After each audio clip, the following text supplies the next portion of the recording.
Okay, hello everyone. Thank you. Thank you for coming out. Thank you for coming into this dark space on a beautiful night. I'm Saisha Grayson. I'm the curator of time-based media at the Smithsonian American Art Museum, and it's so wonderful to gather for this incredible program in person in DC, and for those on live stream, thank you for joining wherever you are. I want to take a moment at the outset to gratefully acknowledge the Native peoples on whose ancestral homelands we gather, as well as the diverse and vibrant Native communities who make their home here today. And I want to deeply thank all my colleagues at SAM and the teams beyond, Thao and Tuan's teams, who helped make this evening possible, and the Smithsonian Asian Pacific American Center for providing exhibition and program support. This program is one I have been dreaming about and looking forward to for fully 2 years. We started planning the presentation upstairs of Tuan Andrew Nguyen's The Island, and I wanted to make sure that we had an opportunity to have him here and be in conversation. And I hope that some of you have seen the presentation upstairs. It's been up since May, and it will stay up through June 8th. So you have a chance after this to be inspired and bring friends. It's the second Focus exhibition in our newly minted video art gallery, and it's the first to fully take advantage of the expansiveness of that space, its kind of cinematic qualities, and there could be no better work to highlight for that than one's recently acquired, breathtakingly beautiful video, The Island. Like the work itself, the public's response has been powerful, poignant, poetic, and personal. It has been an honor to share and discuss it with our visitors, as it is an honor to now welcome the artist, Tuan Andrew Nguyen, fresh off a film shoot in Senegal. And the past few years for Tuan have seen Tuan crisscrossing the globe several times over, winning the Juan Miró Prize in a solo show in Barcelona, added to many solo shows that were already in the works in Germany, South Africa, Sweden, multiple shows in the UK and US. And several commissions that he worked on at the same time, filming everywhere from New Orleans to Berlin to Papua New Guinea. And all these projects, in his unique signature way, reconfigure received colonial histories to imagined, empowered futures for impacted communities. So it's quite special to catch time with him now here in DC. And we are so thrilled to have his invited co-conversationalist, Thao Nguyen, musician, singer, songwriter, who performs now as Thao. And she's back in the DMV. She's coming from her home base in the Bay Area, but is originally from Falls Church, Virginia, where she founded the indie rock band Thao and the Get Down, Stay Down in 2003, releasing 5 critically acclaimed albums with that group through 2020, going solo in 2021. In 2024, she collaborated with Tuan, appearing as the protagonist in the incredible film and performance Amongst the Disquiet, and contributing songs as well, which you'll hear. I had the pleasure of being in New Orleans when this piece debuted to, I can only describe it as like a transfixed audience. People could not look away, and there were just tears everywhere. And it inspired this pairing for the conversation, and we're so happy she accepted. So we'll have him here to discuss the past that brought them together, some of the creative work they developed along those journeys, dig into The Island, which is such an important expansion of Sam's collection, and Amongst the Disquiet, this incredible collaboration they've done, and the songs Thao brought to that film, some from her recent album, Temple.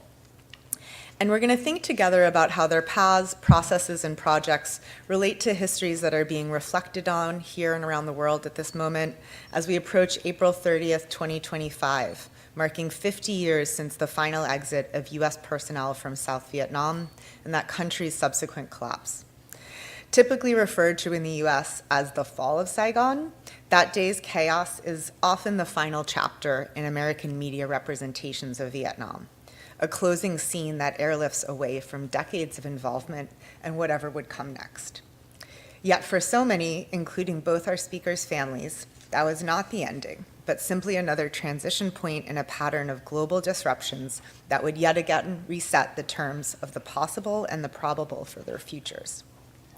It's in the still reverberating wake of the war in Vietnam and the migrations of millions from there to destinations around the world that our 2 featured artists make work. And yet this is not their sole context. For many years, it was not directly referenced in their projects. It is rather, to borrow cultural critic Christina Sharp's brilliant term from another context, the weather. It's the pervasive atmospheric conditions within which they developed as thinkers, creators, and humans. And in fact, I'll remind us all that it is the same conditions that we have all developed in. The war in Vietnam being something that shaped geopolitics and cultural conditions that we are all living in now.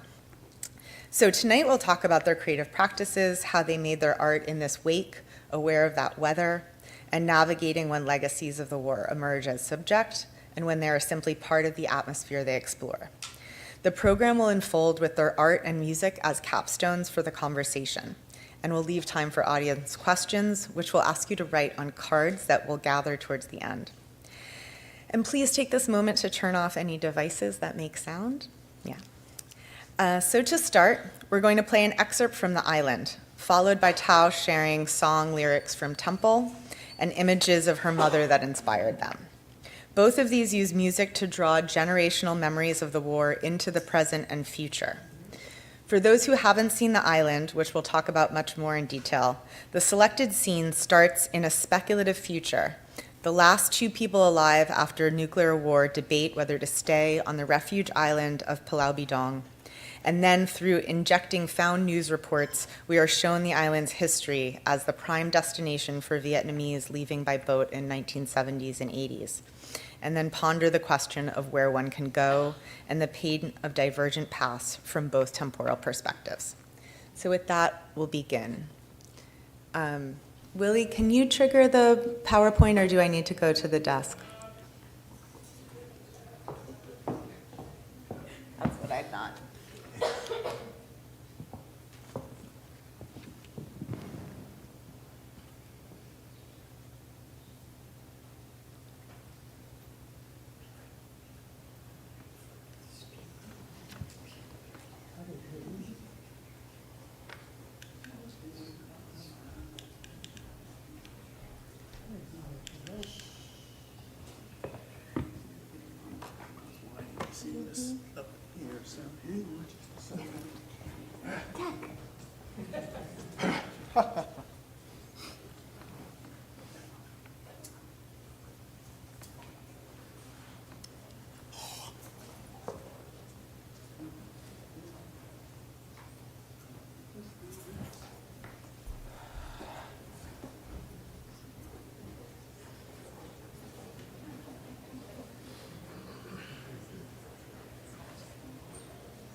Thank you for bearing with us, everyone.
Chúng ta là những quái vật biển kỳ diệu và chúng ta sẽ sống hoài hoài luôn á.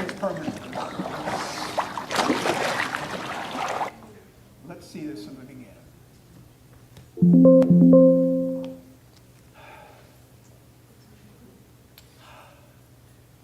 One time, friends.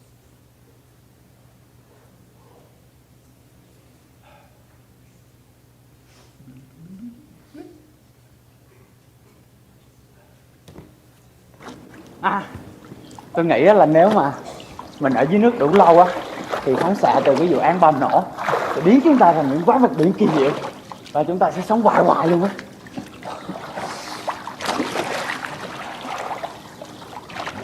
We're not going to survive if we don't leave the island. Do you think the people of the United States will accept Vietnamese refugees? In certain cases, I think that they will accept In certain cases? Which cases? those who have families there, and those who have worked for the Americans, and those who have been in the army. What about the others who have never worked for Americans, who don't have families there? What happens to them?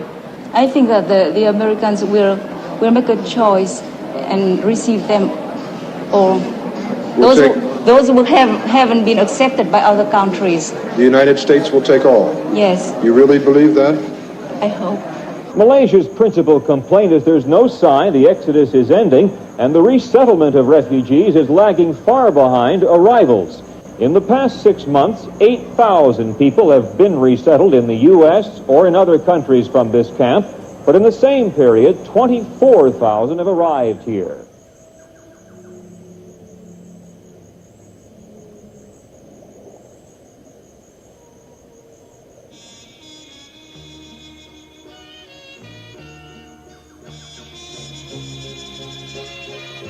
Cứ có người đến hoặc đi thì đạo hát bài này.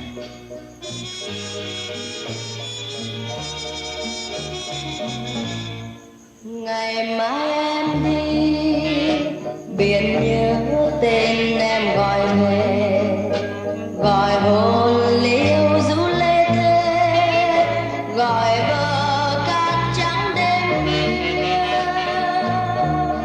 Ngày mai em đi đôi núi nghiêng nghiêng đợi chờ, sỏi đá trông em từng giờ, nghe buồn nhịp chân bơ vơ. Ngày mai em đi biển nhớ em quay về nguồn, gọi trùng dương gió ngập hồn, bàn tay chắn gió mưa xa. Ngày mai em đi thành phố mắt đêm đèn vàng, hồn lẽ nghiêng vai gọi buồn, nghe ngoài biển động buồn hơn. Hôm nào em về bàn tay buông lối ngỏ, đàn lên cung phím chờ, sao lên đây ngày mai em đi biển nhớ tên em gọi về, chiều sương ướt đẫm cơn mê, trời cao níu bước sân khê. Ngày mai em đi cồn đá rêu phong du buồn, đèn phố nghe mưa tủi hờn, nghe ngoài trời giăng mây luôn. Ngày mai em đi biển có bâng khuâng gọi thầm, ngày mưa tháng nắng còn buồn, bàn tay nghe ngóng tin xa. Ngày mai em đi thành phố mắt đêm đèn vàng, nửa bóng xuân qua ngập ngừng, nghe trời gió lộng mà thương.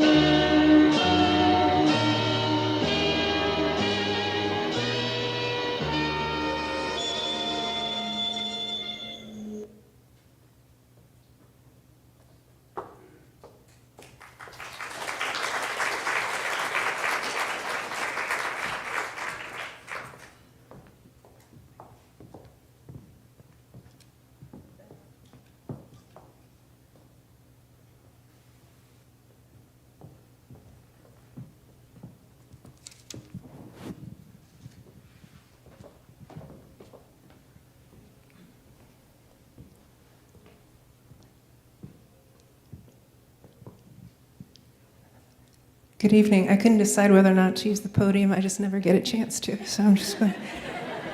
And it's the green button, right? Okay.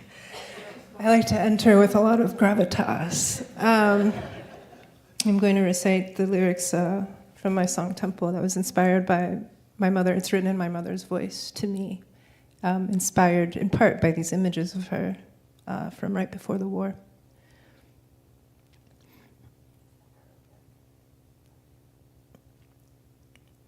I lost my city in the light of day. Thick smoke, helicopter blades. Heaven and earth, I never moved so fast. You'll never know the pain your mama has. I know your father can't call anymore. He never meant to be a man of war. But we found freedom. What will you do now?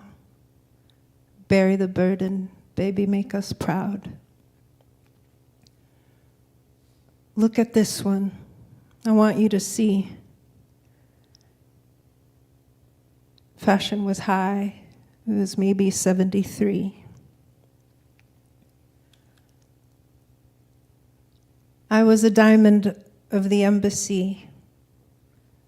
It doesn't matter what I used to be. It doesn't matter what I meant to be. Girl, you come from the fortunate ones. Gold, sky, and a firstborn son. I lost my city in the prime of my time. Mud, silk, and the dust of life.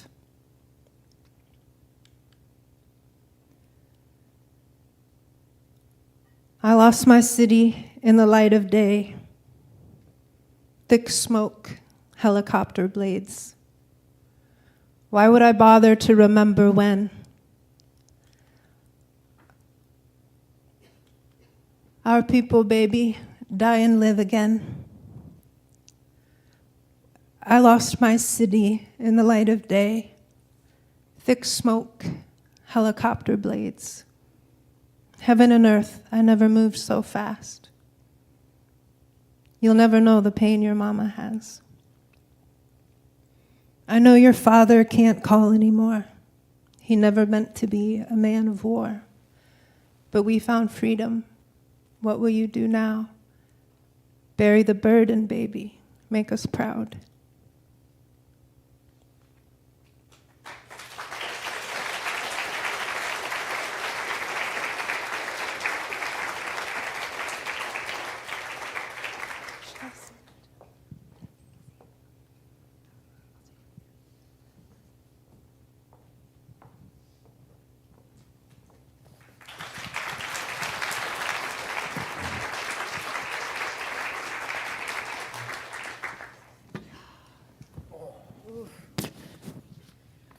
We've already started on a really intense note. But that's what we're here for. We're going to talk about how we work through these memories and these histories with art and creativity. And that's what I want to start on. I'm getting through the rest of your amazing slides. Is that you, Thao? That's right. Yeah. That's me. I should have kept going. But we wanted to start, we talked about this, starting with these two musical aspects and interludes and the way that they open onto history, the way that music is a kind, as a diasporic memory is so powerful, and also how it maybe allows a different kind of point of entry into histories that maybe we're used to talking about in documentary form or in these in a news reportage kind of way. And so I guess to start with you, Tuan, I want to ask what that song means in the island when you knew it had to be there, how it functions, and what it means to you, and then what it meant to bring this history so vividly and descriptively into that song. Yeah, first of all, thank you all for being here tonight. What a wonderful crowd. And I have to give a big thanks to you, Saisha, for making the project happen and making tonight happen, and to the team, Gloria and everybody, thank you for making tonight happen, and thank you, Thao, for being here. Music. You know, I that's that's a big question. I mean, I think there is something extremely powerful in the way that music carries memory, and music, you know, could be carried overseas without carrying the burden of like the weight of a material, the physical element of objects and photographs. A lot of people lost their photographs as they were traveling across the seas. I also think about music as a form of storytelling. I think about music and its power to be like protest songs, like the power of its kind of ability to be political resistance. I think of it as a tool for transmission, you know, like teaching like the younger generation. I didn't grow up with this music. When did you discover it or that? I mean, I grew up listening to it in my house, but it wasn't something that I paid much attention to. And it's funny how in my 20s, I kind of started to rediscover the music and learn that it became over the many years like a deep part of myself. You know, I think our parents were young when they came over. I mean, the majority of the people that escaped were in their 20s.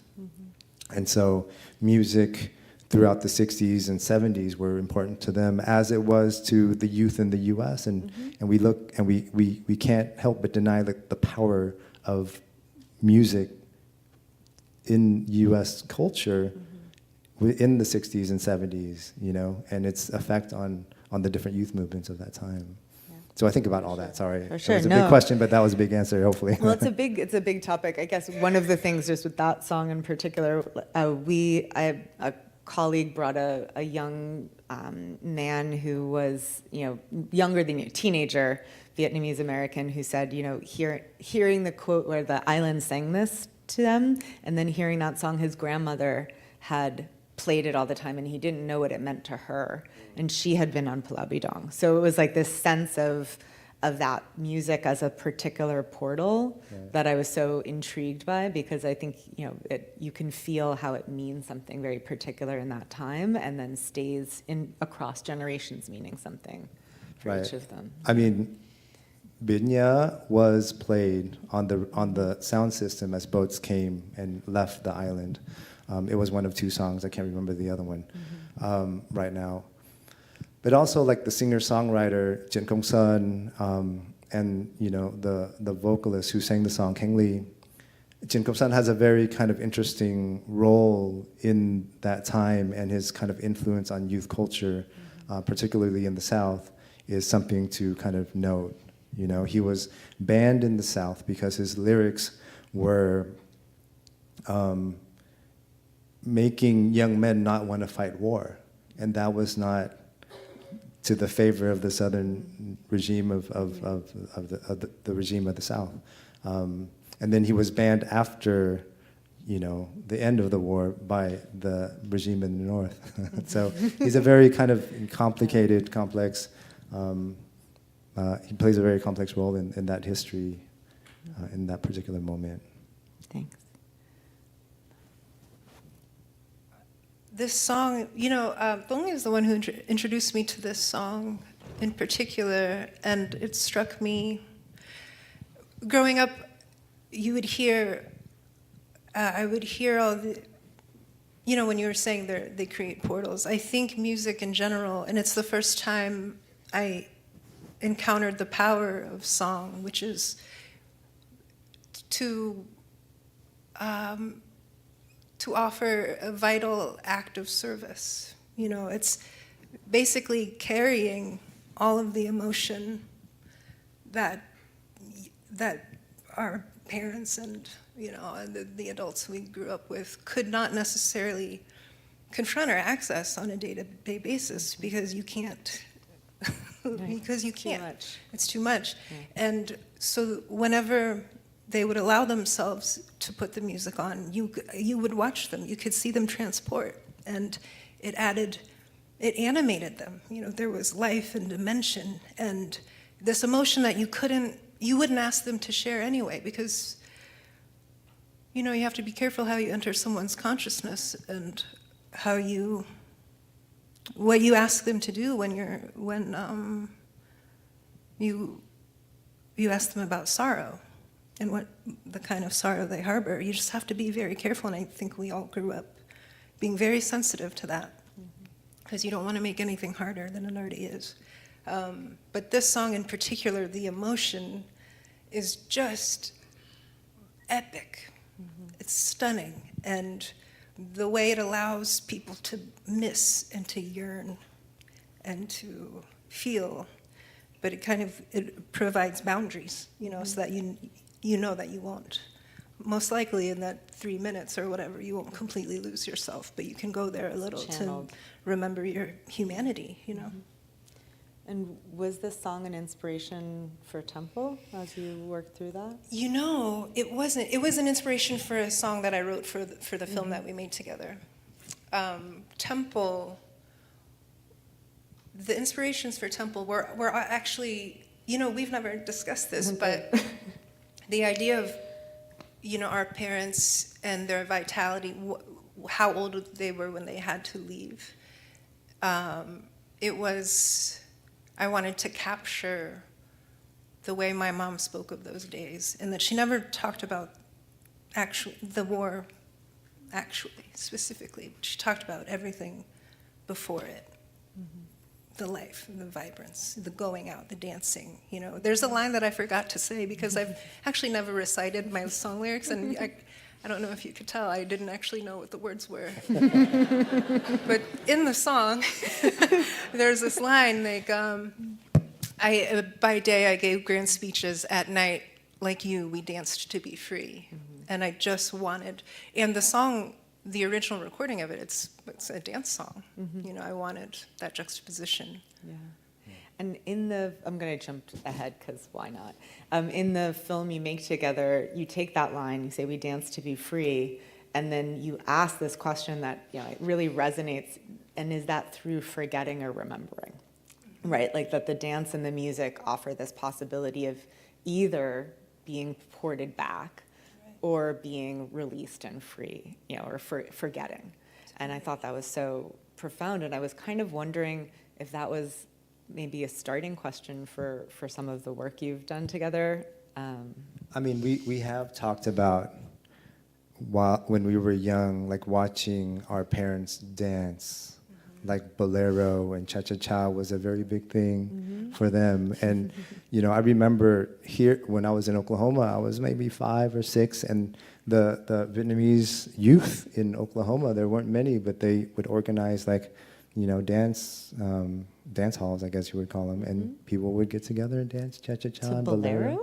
Yeah. Okay, Rumba, like Rumba. the ballroom dancing. It was a thing in the 70s in Vietnam. It was a big thing, and that's what they grew up with, and that's what they kind of reenacted when recreated when they were in the U.S. And that's what we watched. We watched them do that, and.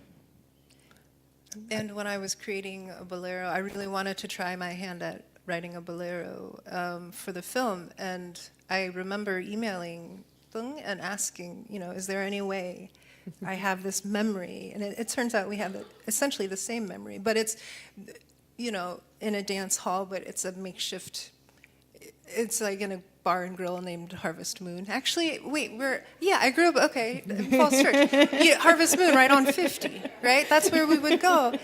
And everyone, you know, the kids would go and no one pays attention to them, and it's beautiful because it's the one time where no one's paying attention to you, which is awesome. And everybody's happy. Everyone is light and free and stately and regal. And their bodies are not for labor, you know. So it's just these beautiful, vivid memories that Thong very graciously recreated. Yeah, we you should actually all didn't see even this film. recreate it. It was kind of. It's already existed. It was there. Yeah, We just kind of captured it That's when right. it happened. Yeah. But the crew did install a disco ball. Okay, good. They added something. Well, I guess this sort of opens up onto, I'm famous for two big questions, but, I wanted to ask, for people who, some people in the audience might know one of your work better than the other, your trajectory. So I wanted to invite you to talk a little bit about, how you grew up and related to these communities, but also like how that came into your work in ways, as I said, for the first many years of your respective trajectories, there isn't sort of a direct invocation of the war. As you said, it's something you maybe carefully don't talk about or leave space around.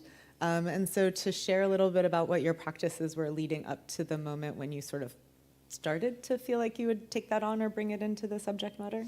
And we'll start with you, Tuan, because I have your slides up first. Okay.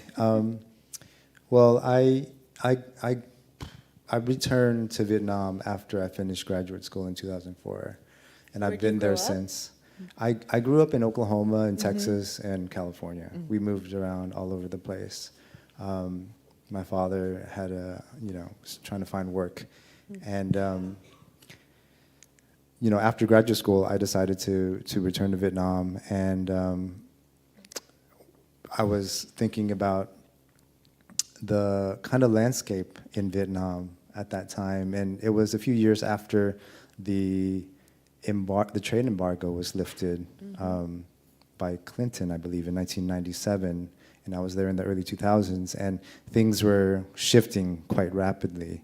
And there was still a lot of kind of old school propaganda, like hand-painted propaganda signs in the old Soviet style on the streets. And then, because the trade embargo was lifted, Coca-Cola and Pepsi were immediately in the country trying to sell sugar water to this new kind of, population, this new market.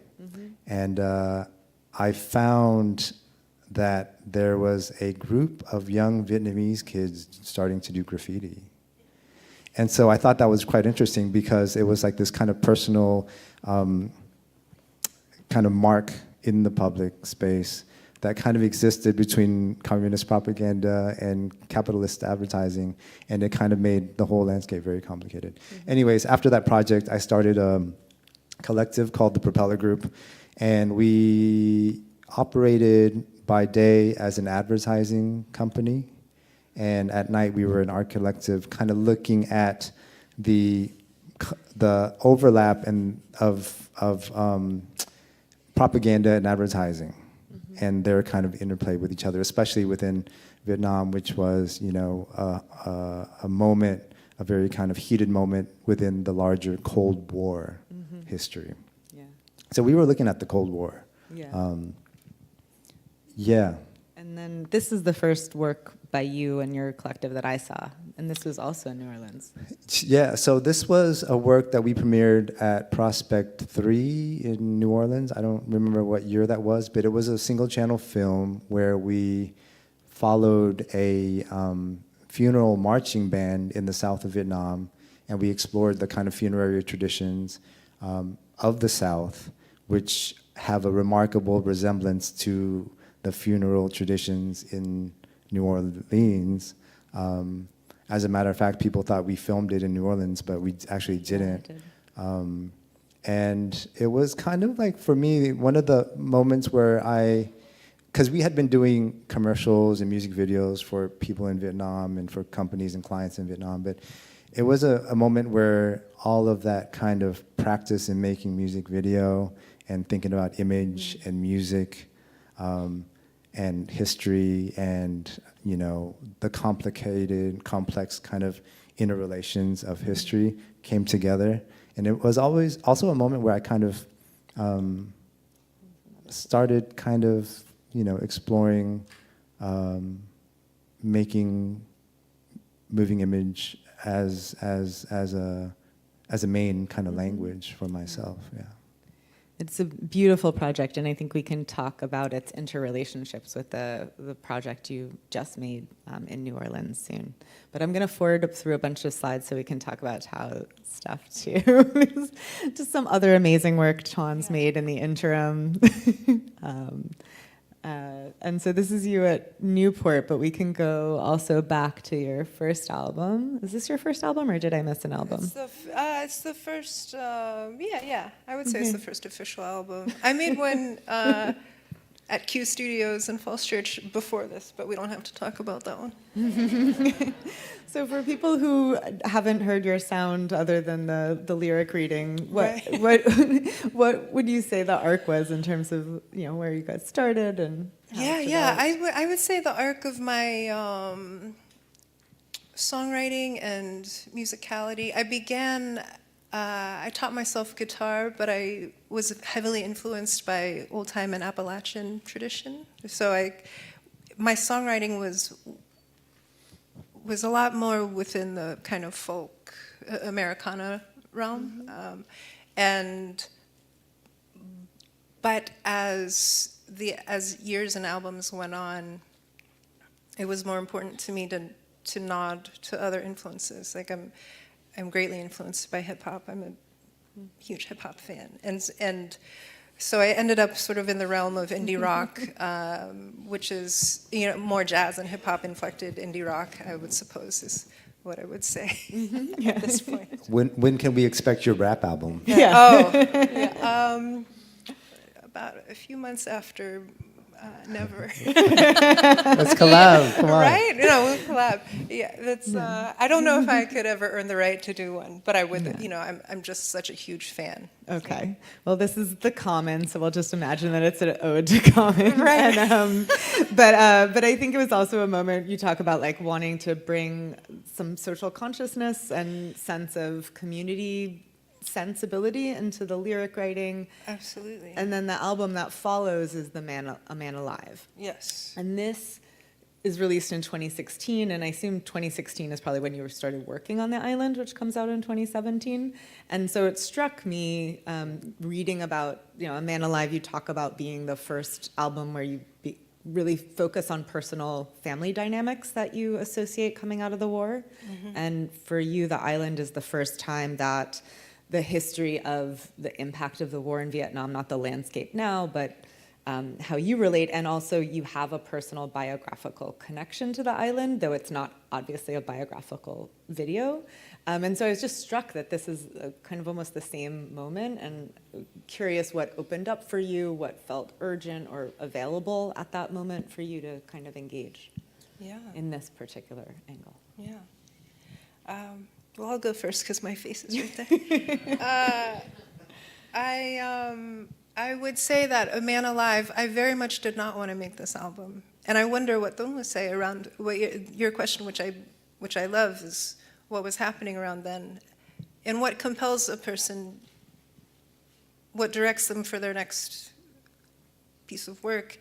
This was, I couldn't envision moving forward artistically until I addressed more biographical elements. Mm-hmm. And it's basically just whatever needed to be processed, all of the kind of pain and this particular dimension that was lodged in my being. There was nothing, I couldn't do anything else besides address this. And it is essentially an album about my non-relationship with my father, and that he is a man alive, technically, but we are not in each other's lives, and I'm grappling with that. And I think a lot of it, which at that point I was just starting to understand, and I went to Vietnam for the first time in 2015, right. And I would go and and he did serve in the war, and he was a helicopter pilot. And you made a documentary too. That's right. From that. So. Yeah. This trip to Vietnam, I was there on tour, and I was able to bring my mom, and it was the first time she'd been back since 1973, and it was deeply intense. And so we had that, but it was also his absence was brought into more stark relief, because I saw so many men that were exactly like him, you know, and they're all sitting around sitting on tiny chairs, smoking and drinking, which is quite familiar to me. Right. So yeah, I just had. This was the beginning of digging in and knowing that I couldn't move forward unless I did. Yeah. You didn't invite me to your concert. If I had known you, then you would. That would be your face in the corner right there. So that's the next question, Tuan. That's you in the white T-shirt with your. No, did you have a JanSport? No, I actually saw the ads for your concert, but really, yeah, there was a buzz around it. Did you know of each other's work, or did you know each other at that point? I think I saw your music video in the grocery store where you're dancing with a fish. Which one is that? The Meticulous Bird. Meticulous Bird, yeah, that's right. Yeah. But my video was not playing in a grocery store, which would be next level. Above the fish? When you know you made it, yeah. In the seafood section? Yeah. I'll say that I first encountered Thung's work. I when read she about. says Tung for audience members who don't speak Vietnamese, that's my name. It's and I apologize for not trying at all. Without the Vietnamese accent, it's Tuan, but she says Tung, which is a very southern way of saying my name. Wait, I know, which he gives just me a to lot of. not confuse everybody. He gives me a lot of lip for, but I can also when I first encountered the Propeller Group in a write-up in the Times, and was really interested in what you all were doing, but I hadn't encountered it in the world. And then I saw The Living Need Light and the Dead Need Music in the De Young in San Francisco, just happenstance. And it was one of those moments artistically. They're very rare. I saw it and I felt a deeper connection to it. And that day I saw it and I said, I need to work with whoever has made this film. But I didn't do anything about it. I just thought. It just was going to happen. Turns it was out. going to happen no matter what. Okay, I'm going to fast forward a little bit. These are all amazing images. We'll talk in another. People in the question and answer ask about her amazing videos. But I want to talk about the island too, and then I want to talk about the collaboration you did, or we're never going to get. Yeah. So the island was my first individual work outside of the Propeller Group for a very long time. I was making sculpture throughout my collaborations with the Propeller Group, but I was so invested and so focused on developing work with the collective for such a long time that it was this moment where I thought it would be a good chance to explore this kind of history. There were a lot of things happening. The Propeller Group was taking a little hiatus. I was in Malaysia for a jiu-jitsu competition, actually. I never competed because I hurt my neck. But when I was in Malaysia, I remembered Pulau Bidong being in Malaysia. And so me and my wife just got onto, I think we rented a car and went to Terengganu and then found a boat and took us to the island. And I was completely fascinated by the objects that were still left on this island that I grew up hearing about. The island really is like a mythological place for me. Like every auntie, every uncle, everyone had spoken about the island. My parents had spoken about Pulau Bidong. And I would make several subsequent trips to the island over, the next year or so. This is in 2016. And then I decided that I wanted to kind of imagine the island as a protagonist in the film. I started doing a lot of research, started collecting footage, like random online videos that had the island in it.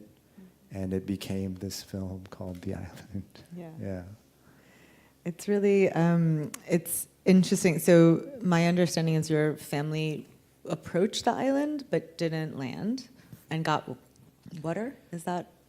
So there's a couple stories. My dad's since passed away, so the stories that my mom told me are a little bit different, which is the way that memory works, and that's what I'm fascinated about, right? So her story is that we suffered pushback. Like the island was too crowded. We got some potable water. They pushed us back. We ended up continuing, and we ended up on the shores of Malaysia, mainland, and then we set up another refugee camp there. And so that's where we were for 6 months. And I was struck watching it, for the 100th time today, thinking about the choice to set it in the future, because the reasons that call you to it, or that we're thinking about it today, have this past word, and a lot of the subsequent film you make talks about being soaked in memory, soaked in the past, and yet you choose to set this story in the future. When did that come forward as a technique or a strategy for telling the story you wanted to? I wanted to kind of imagine this old refugee camp, which was the largest and longest running refugee camp after the Vietnam War. I wanted to imagine it as like the last refuge for humanity. Like I wanted it to kind of be at the edge of human existence, and to kind of explore what would happen then. Would we still be kind of going through and asking the same questions that we did when we were on the island, for instance? So that play with time offers a kind of play with memory as well. And yeah, it wasn't a reference to the Blue Lagoon. I just wanted to say I never thought that, never, not once. But no, I mean, I was struck in the quotes they're talking about, like how much when you're in a refugee camp, all you're thinking about is the future. So I also think there's this echo that comes through in a lot of the footage and a lot of the focus that's always forward. And then once you're at the end of time, if you're at the end of the world, then all there is the past. Right. And so this play that you set up between those temporalities is so heart-wrenching, but we can feel it viscerally, because I think we're all caught between those questions, right? These are the questions we always ask. They're the things that motivate movement, right? Like, what do you think your future will be here versus there? And then what is the past you're leaving behind? Yeah. Thao, I'm curious, when did you see this film, and how did it resonate for you, or was it something that you guys talked about when you started connecting and thinking about collaborating? I saw it when we were discussing collaborating, and Tuan had sent links to a bunch of his films. And I was struck, but honestly, it was just my first reactions were those of such gratitude, because he's allowing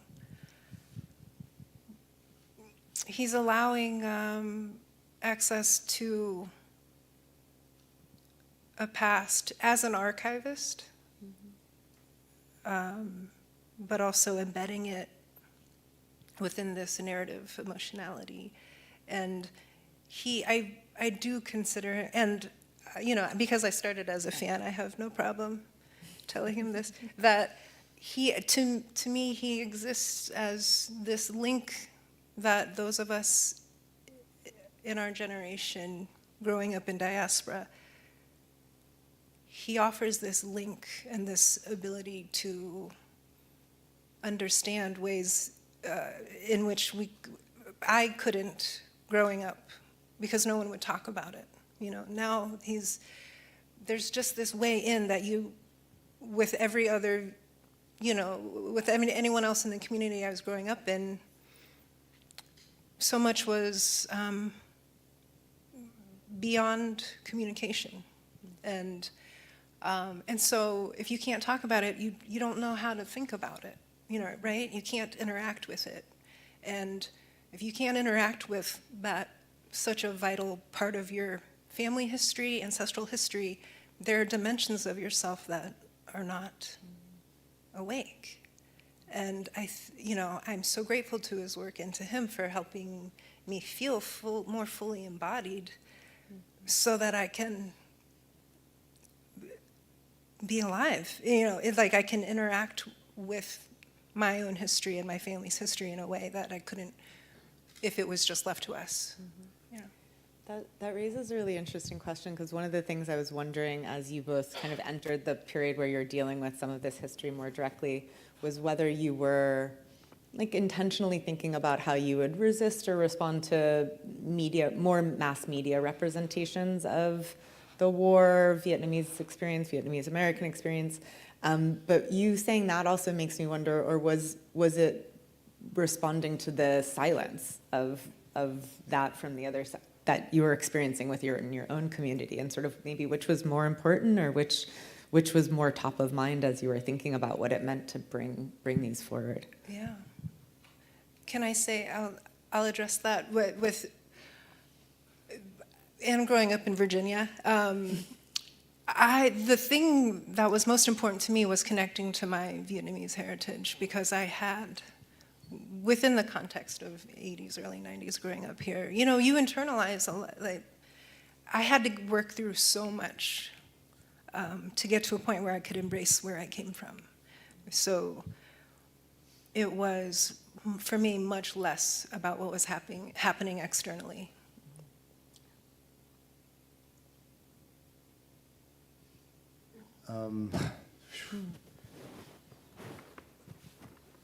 I don't actually know how to kind of enter that Fair. as a response. That's okay. We've got so much more to talk about. We can just leave that. So I want to know, when you decided to collaborate, what you were talking about, how Amongst the Disquiets kind of got going. What? Well, okay, so I'd seen the film at the De Young, and I don't know. I was on your Instagram, and I saw the video of the one that I love, The Cemetery. Oh, yeah. Right. Which is this, is that available for, yeah, it's on, if you go to his Instagram, you can reenact, no. Anyway, I basically just DM'd him. I was like, I'm a huge fan. Thank you for your work. I think that's all I said, because I didn't want to be presumptuous. And I said, hey, let's collaborate. Right, but you didn't know you didn't know that you knew of my music, I guess, but you didn't know that it was me writing. It took a few messages to figure out who Thao was. That's right. Yeah. That's right. Because it wasn't Thao in the Get Down, Stay Down, Right, which I was familiar with. But he had a show up in New York, and I had seen another thing in the Times about it, and I basically made a trip to go see it because it was closing. So I had just written him to tell him, I'm going to catch this. And he was like, well, I can put you on the list. And I said, thank you. Yeah. And then we talked about collaboration. Yeah. But, like, I am a lover of music. And I kind of fell in love with Tao's music from the get-go, from that, you dancing with that fish in the grocery store. And, I am always thinking about collaboration. Yeah. A lot of my work is about collaborating with different communities, and I've collaborated and made music videos for like pop celebrities in Vietnam. Like, my mind automatically jumped to like the possibilities of like collaborating with Thao. And then when we got the invitation by Miranda Lash and Ebony Patterson to make something new for Prospect New Orleans in last year, it was, for me, a very kind of obvious decision to kind of propose a collaboration with Thao, who had been already kind of traveling to New Orleans and performing in New Orleans at the time anyways, which was a crazy coincidence. Yeah, almost preordained. And we decided it would be essentially a music film. Somehow I would be writing songs for it, but we would be very heavily involving and incorporating and paying tribute to the Vietnamese community in New Orleans. Yeah, so besides Thao, everybody else in the film is from the community in New Orleans, New Orleans East and New Orleans West. Yeah.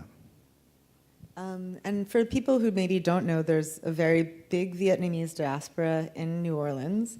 And one of the things that I think gets picked up on in the first film you made there, or didn't make there, but looks like there, is that there's this interesting connection through the ecology too, right? So something about the environment, shrimping, marshland, that resonated and sort of allowed for certain cultural forms and agricultural investments to carry over. And so there's this beautiful attention in both the films to the way that that environmental connection creates a kind of sense of transferred home. Do you either want to talk about what the film ends up being kind of about and how that came together? I know, Tuan, you very often, as you said, work with communities, and this wasn't different, but it was different because it was a Vietnamese American community. It's maybe more similar to what you both grew up with and what it was like to kind of source stories and information from that. Yeah, I mean, my attention towards the Vietnamese community in New Orleans kind of happens after Katrina, because there was a lot of attention, especially in New Orleans East, where the church and the community there comes back and rebuilds, and kind of in solidarity with the other communities of that area, the black neighborhoods, and everybody else. And I've read a ton of essays like kind of mapping out those kind of solidarities, and I'm always interested in these moments where solidarities happen. And that was one of the first kind of moments where New Orleans kind of stayed on my kind of mental radar. So when the kind of opportunity to work in New Orleans again came up, I was completely excited to explore that, the history of the Vietnamese community there, and their kind of challenges that they faced throughout the years there. Yeah. And there's this beautiful, like, kind of double echo of double displacement. So the other main protagonist, so Thao is sort of a ghost, a lost sister, and then the other sister is contemplating moving to Houston, and there's a lot of discussion about what it means to sort of constantly be displaced and constantly on the move, and thinking about all the things that force people to move, so the war being one, environmental destruction being another, and how these sort of patterns continue. And I think, it opens up so much space for everybody to connect while being very, very specific about this community and these questions. Yeah, I mean, that comes out of a lot of conversations that we had with people of our age in that community. The young were leaving New Orleans, and the old did not want to leave. The older generation wanted to stay. And so there was this, kind of like the island, like, there's a generation that wanted to hold on to their past there, and then the younger generation wanted to kind of move on and find something new. But I also want to kind of take a moment to say that it was also a collaboration with our third collaborator, Marion Hoang Hill, who is a filmmaker based in New Orleans and was the producer of this film. And without Marion, a lot of this wouldn't have been possible. Yeah, there's a lot of sourcing of images and moments when the community appears. We'll see a little bit of that. We'll play a clip at the end. Since you mentioned generational thing, I want to ask kind of one of the questions I putting out there for the big question. Again, keep doing this. It's sort of like, generationally, how do you feel about this anniversary moment that this conversation started from? And in both of your works that deal with the war, there's this very clear marking of how distinctly different generations experience something that was a live war, that becomes a memory, that becomes family dynamics. And so there's a lot of conversation around something as big as a 50th anniversary, but what does that mean, or does that affect how you think about the work in this context?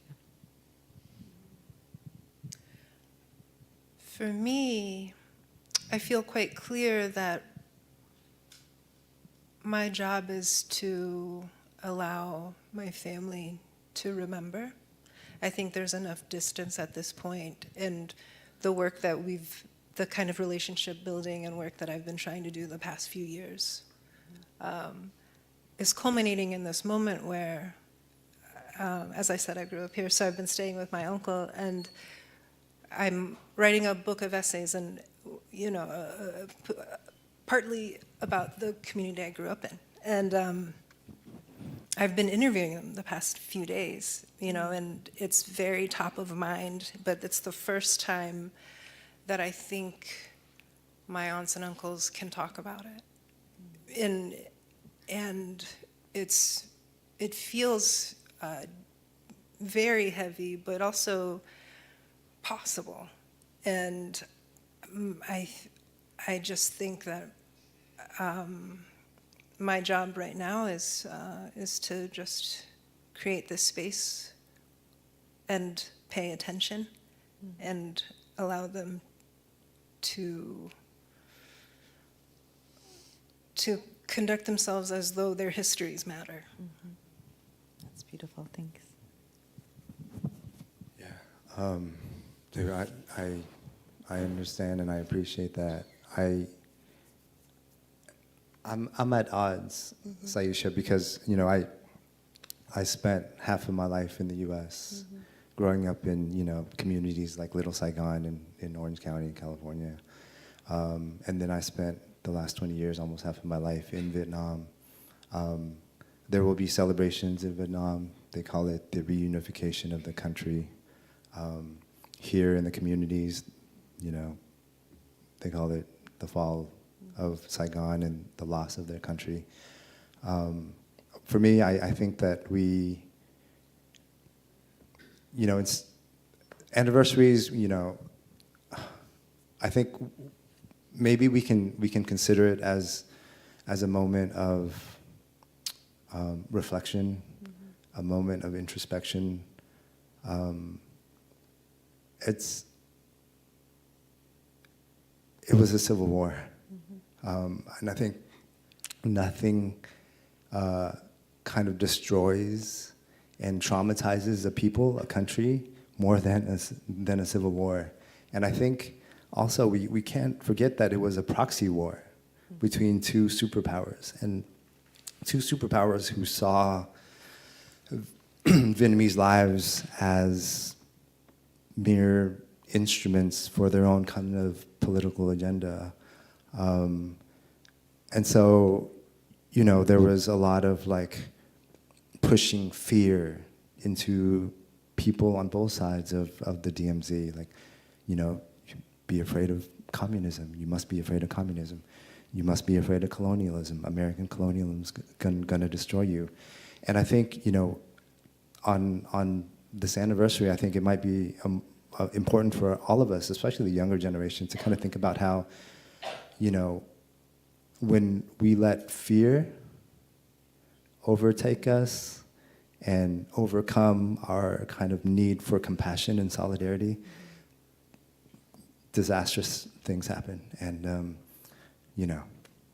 that's what I would like to say to that. I mean, it's complicated for a lot of people. It's very complicated, and just the way you said that reminds me that in both your works, there's this incredible way in which going back to the past is always this opportunity, this questioning of what we learn. What have we learned? Have we repeated the pattern? Has it transposed to somewhere else? And what are these repetitions, and what are these returns, and what are these portals? What can we turn them into possibilities? And so I just want to thank you for thinking through this question at this moment, because the question of what fear does within divisions is so present. And one thing I've experienced just watching The Island over and over is that each moment, there's another thing happening in the news that makes me think differently about specific scenes or moments, and it's hard to watch how repeated some of this behavior, some of these ways of talking about migration, all of it, it just echoes differently. And so thank you for work that helps us think through the past in such a productive way. So I want to thank you both for that. And now we are very much at time for questions.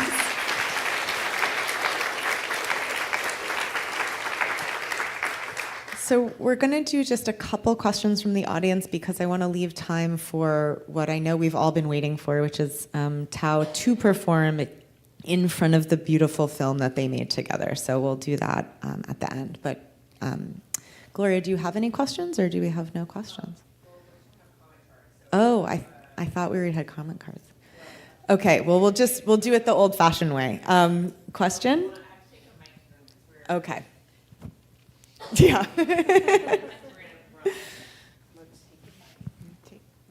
Take his mic. All right. Sorry.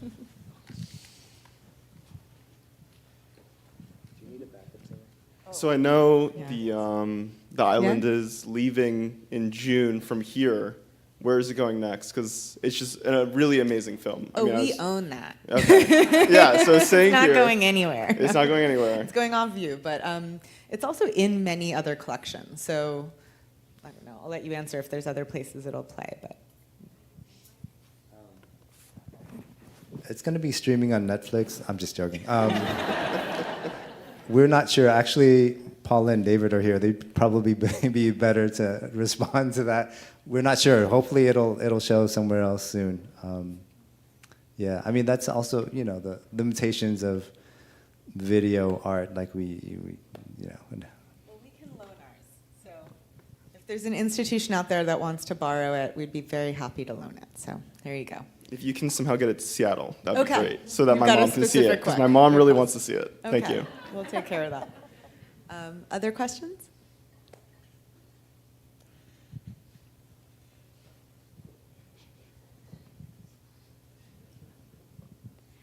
Hi. So previously and also today, you talk about how your art and your research, Tuan, is a collaboration with people who've often been disregarded by the dominant narrative or dominant archive.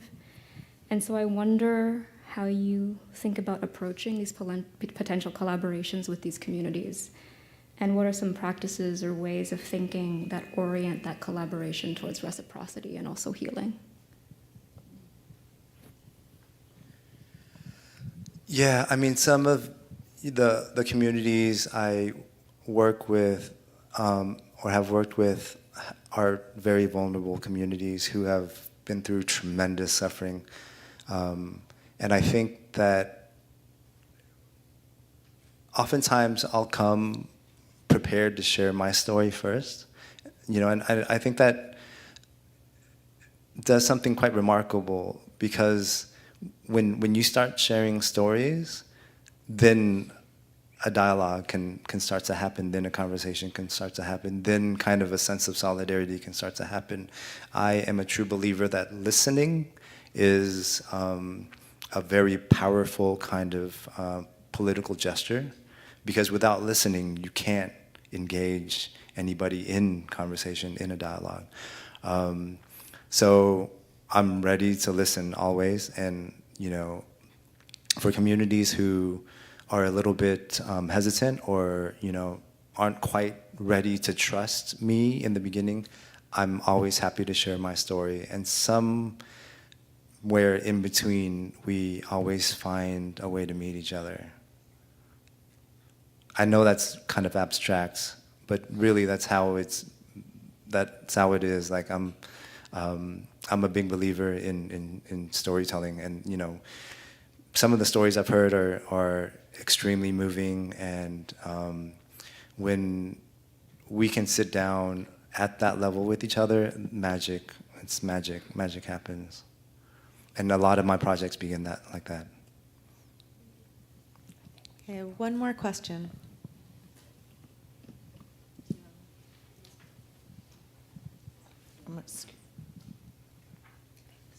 I love the stories too. I was an Army nurse during the Vietnam War, and went back in 2009 with Habitat to build a house in Vietnam, North Vietnam. And they invited us, first of all, to go to the communist headquarters, which took a gulp, and we got there. Couldn't have been nicer. It was like a regular classroom, and they said, we have a lot of substandard housing. We're very grateful for your help. They couldn't have been nicer, and came out to the site every day. We were there for 8 days, and it was wonderful. And that picture with all those mopeds reminded me of how much fun it was to be in Vietnam. Beautiful. Thank you for that reflection, yeah. Okay, so then we're going to take a moment. Do you want to set up, and we'll switch screens and hope the tech works again. You got this?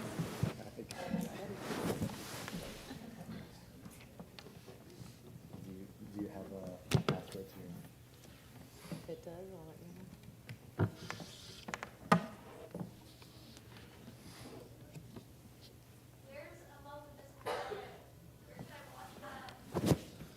know. Among the Disquiet will open at the MCA in Denver in August.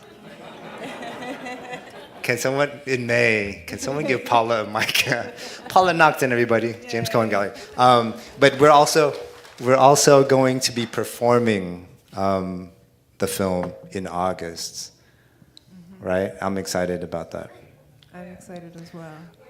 In Denver, At the as part Museum of Contemporary Art. in Denver, yeah. And they have a theater close to there. If you can make it, please come. Okay, so this is a little taste of how that performance works. So that was what I saw, was the film with Thao performing the songs live. Can we have the lights on? And one note, just a note of appreciation to all the New Orleans musicians who played on this album. So we made a point to record everything with New Orleans musicians right before we shot the film.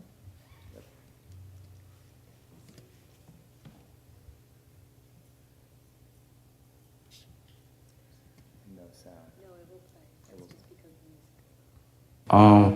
I want to pray for all the people in New Orleans so we don't have to deal with hurricanes and disasters and all that. And I want to pray for my dad so he can, like, every time he goes out to sea, he can be safe. And I want to pray for my mom so she can, like, find peace within herself and find opportunities. And I don't want to miss my grandpa too much. I want to be there when he dies. I mean, when he needs someone with him.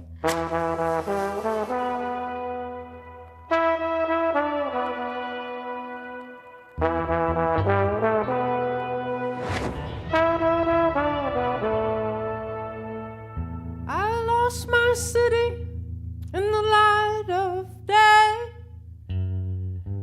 Thick smoke, helicopter blades, heaven and earth, I never moved so fast.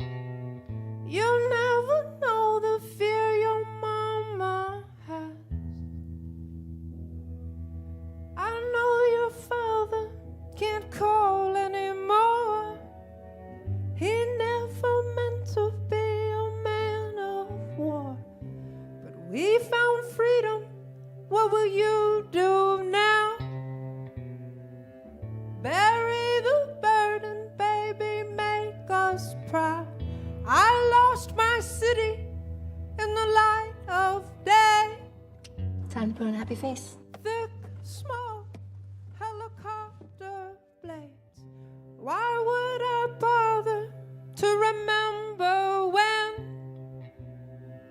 our people, baby, die and live again?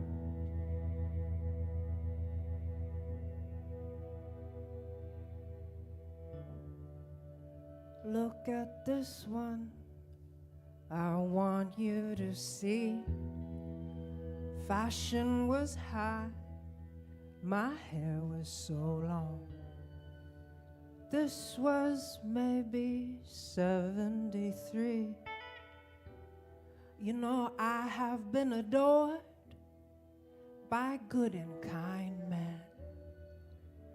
They sent their love with poetry. By day, I gave grand speeches. At night, like you, we danced to be free. I lost my city in the prime of my time. Mud, silk, and the dust of life. I was a diamond of the embassy. It doesn't matter what I meant to be. Girl, you come from the fortunate ones. Gold sky and a firstborn son. We don't have words for the way you have grown. We'll always feed you. You can always come home. Tôi xin thay mặt ban tổ chức bữa tiệc kỷ niệm 25 năm ngày thành lập Hội cựu sinh viên sĩ quan trừ bị Thủ Đức tại Louisiana. Thật là một niềm khích lệ lớn lao cho tôi. Ngày hôm nay với sự hiện diện của đa số anh em cựu quân nhân cũng như tất cả quý thân hữu, tôi không biết gì hơn. Xin chân thành.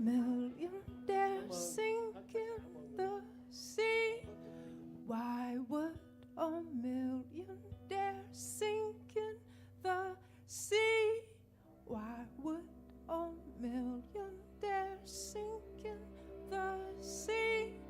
Why would a million dare sink in the sea? I don't want to say anymore, but I have been here before. I don't want to say anymore. Find what you need. I don't want to say anymore, but I have been here before. I have earned this sorrow, mine to keep.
Thank you, everyone, for coming out and staying late. It was clearly worth it, right?